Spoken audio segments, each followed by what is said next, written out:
let's just go to the next slide. And what I want to talk today is there's four different topics I want to talk about today, although I'm going to count what Chip said as my ANCSA overview largely. And after that, I want to spend most of the time that we talk today about going over a few of the aspects of the ANCSA PE, especially the relative to these 73002 and 73001 drive tubes that were new and improved and relative to Apollo.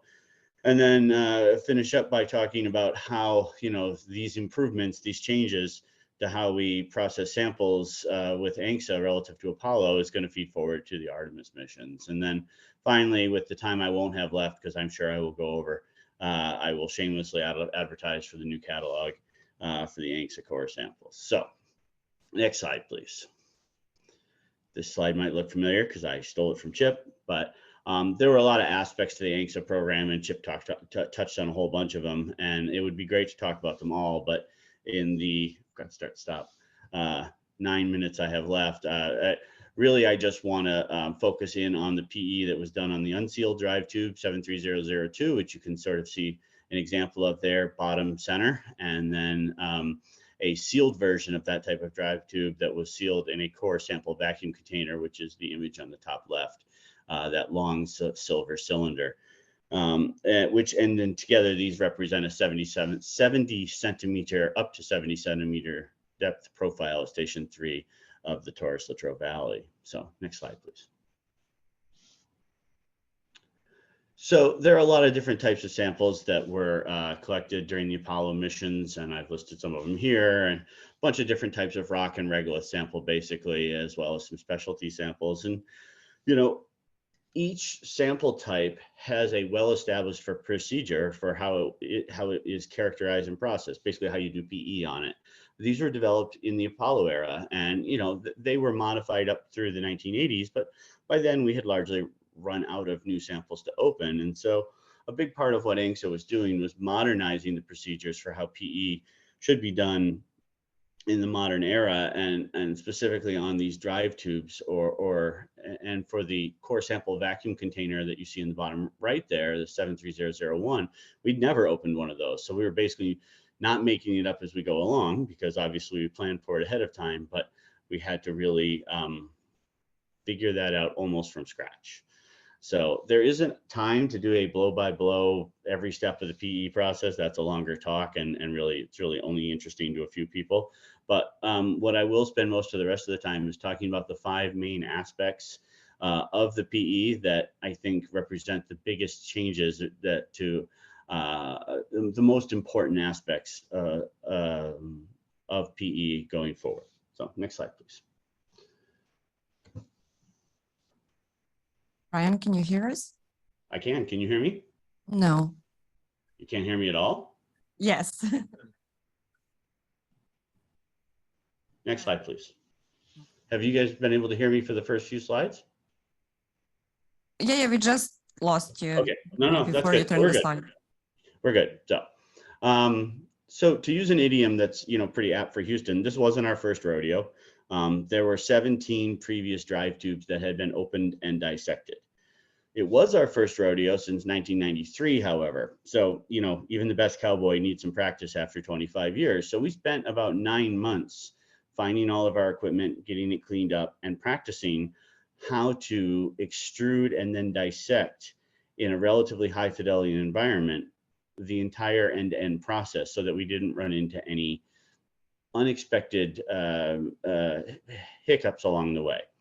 And it was really important that we did, because while Andrea Mosey has been working here since 1993 and had been trained to do this, we had to train someone new so that we had someone who would be who would be around to do the next one when Artemis comes back. Not that Andrea is ever allowed to leave. So practicing was one thing, but if you go to the next slide, it often went beyond practicing, because after 25 years in storage, many of our components that are important for the work we do have degraded, and maybe that was short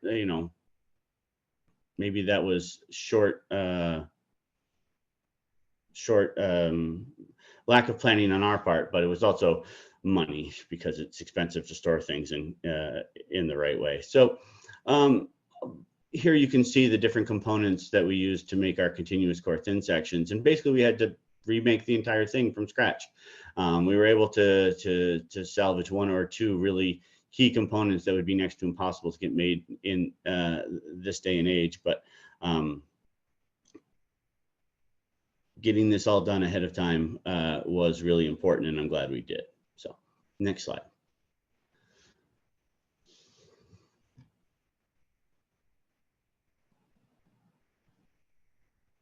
So practicing things that we had already done before is relatively straightforward compared to learning how to do things that were wholly new. And of course, the best example of something that was wholly new was extracting the gas from the sealed core tube. Both the inner vacuum container, which you can see there on the bottom inset image, and then which was sealed on the moon, and then the outer vacuum container that the inner vacuum container was put into once it came back on Earth. And so ultimately we had to get the gas out of both of these. And if you're sitting there thinking, I didn't know Ryan was an expert in ultra high vacuum gas extraction systems. Yeah, I didn't know that either. So, and I'm not, but we don't need to be. There was the ANCSA science team, and Chip mentioned there were 90 to 100 of them, and we partnered with them in order to make this work. So next slide, please. And so a group of from the ANCSA science team, led by Alex Mishek, Olga Pravdovitseva, and Rita Parai at WashU, they all got together and they came up with a plan for how to build a gas extraction manifold that would allow us to get the gas out of both the outer and inner vacuum container. And here they built it at WashU, and then they transported it down to JSC and installed it in our lab. And we helped them with making it harder for them because we needed it to be materials compliant, both with the lab and with the way we want the samples to be handled. But ultimately, it was very successful. There was an added complication, however, if you go to the next slide, that the inner vacuum container didn't have a valve on it. And so you couldn't simply, open the valve and get the gas out. You actually had to pierce through the inner vacuum container and then extract the gas from that. And so again, we partnered with a group from the ANCSA science team, in this case, a team out of ESA, led by Fran McDonald and Timon Schilde. I think I just mispronounced both his names, but they did great work in designing a piercing device that allowed us to safely pierce the bottom of the core without disturbing the material inside of the core and get the gas out of it. And here you can see Fran and Juliana actually working on the actual core as we get ready to mount this. And so if you go to the next slide, I just want to finish up with the gas by saying that, I think this whole process shows how important it is to be able to, for Curation to be able to work with members of the scientific community, both domestically and internationally, and it's, it's both feasible and advisable. And if nothing else, it's good to have someone else to blame if it all goes wrong. And that's a picture of Fran there getting ready to turn the wrench and pierce the thing. That was going to be my exhibit A if something went wrong, how it was all Fran's fault. So luckily it went well, so I just took all the credit. Next slide, please. Another aspect of the PE, and clicked on the video for me, please. Another aspect of the process that was new this time around was that we had X-ray computed tomography images of the core before we opened them. Now, using X-rays to characterize the core is not new. Almost every Apollo core was X-rayed by a medical X-ray scanner, but it's night and day better, the three-dimensional scans. And here you're seeing the very rapid fly through of the tube with 25,000 individual slices, which we've down sampled to about 50 microns. But if you click one more time, we actually have a very high resolution record. The maximum resolution on each slice is actually about 12.9 microns. And so we have a really nice record. We were able to be informed about what we were getting into before we opened the sample. And we also had a permanent record of what was in the tubes before we had to disturb it in order to extrude it. Next slide, please. And I forgot to say, we did that at UTCT at Austin. So it was another example, not only of collaborating with members of the scientific community, but actually doing part of the PE outside of JSC. And this is just a couple more XCT videos. Chip already showed one of these. Each of the 350 greater than 4 millimeter particles that were found within the core were individually bagged and scanned. And this allowed us to characterize the lithologies of each type. And that allowed us to do a better job of providing samples both to the initial ANCSA science team and moving forward as other people request the samples. If you want an agglutinate or a regolith breccia or a basalt, at least in this size fraction, we can unambiguously get you the material you need. Next, please. So in the last minute, yeah, thanks. In the last time, it seems weird to skip over the actual extruding, dissecting. Click one more time for me. Thought I took that animation out, sorry. Eventually we had to actually extrude the core, and if you click one more time, the extrusion process was successful. And out of all the things we did, the thing that changed the least was the actual physical work of dissecting the core, because there's only so many ways to scoop the soil out of this core. That's not to minimize the work. It's very hard and very technically challenging, but ultimately was very successful. And if you click one more, and then one more time, the biggest change, of course, was that after we sieved each 0.5 centimeter interval and then sieved it into different size fractions, all of the 4 to 10 millimeter particles were bagged so that they could be put down into the CT scanner. All right, next slide, please. Another thing that was new as part of the dissection process was that, again, we partnered with folks from the ANCSA science team, and they came in and did multispectral measurements from the outside of the core at various intervals during the dissection process. And click one more time.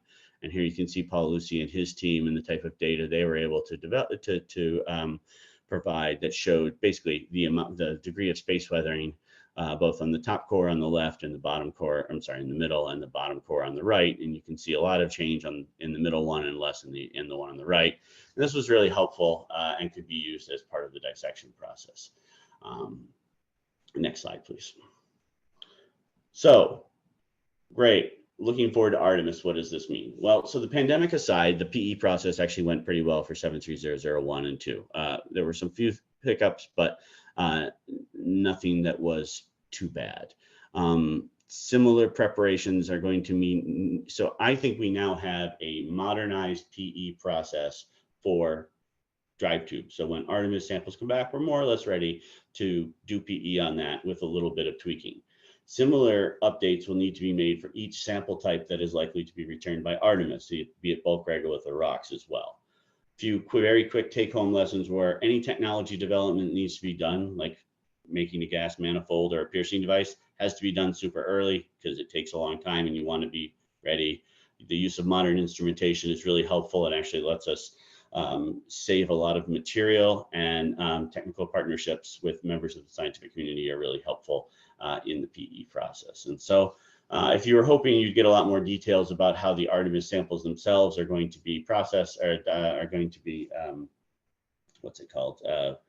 how that PE process is gonna work, well, that hasn't been decided yet. So the Lunar Sample Curator will be in charge of that process, but it's going to be a big committee of people who are of teams who are going to have input, and I've listed them there. And so maybe this time next year we'll have a lot more to say about that. So if you go to the next slide, I'll just leave that up and say that the catalog for these 2 core samples is done, or the preliminary catalog. It's been posted online, and you can all request your favorite part of the 73001 and 2 cores for work.